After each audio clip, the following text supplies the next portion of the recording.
Bueno, Jenner hacía la pregunta clave, ¿tambalea o no tambalea Pedro Castillo?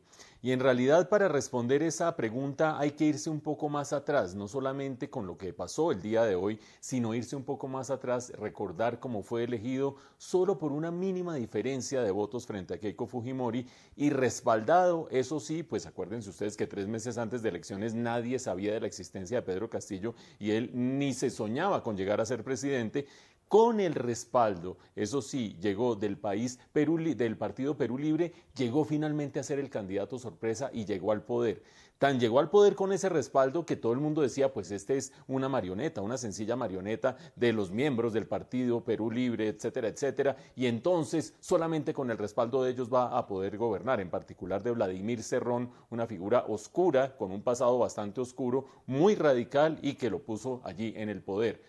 Pues, ¿por qué hago alusión a todo eso? Porque a medida que fue pasando el tiempo, el gabinete de Pedro Castillo demostró ser tan poco profesional y tan radical en lo político que le tocó cambiarlo a los 2 meses.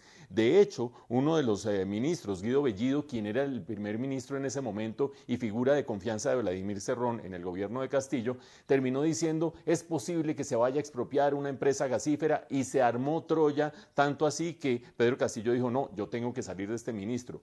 Salió de ese ministro, perdió el respaldo de Perú Libre, perdió el respaldo de quienes lo llevaron al poder esencialmente y se movió un poco más hacia el centro. Inmediatamente sus anteriores socios empezaron a criticar, ese es un gabinete de los liberales, ese es un gabinete profundo monetario, etcétera, etcétera, y todos pensaban, no, pues entonces se está yendo hacia la derecha.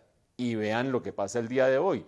La oposición de derecha radica en el Congreso una moción de censura. Eso quiere decir, se quedó sin el apoyo de la izquierda y la derecha está tratando de hacer la moción de censura. Se está moviendo ahí un poquito en la mitad.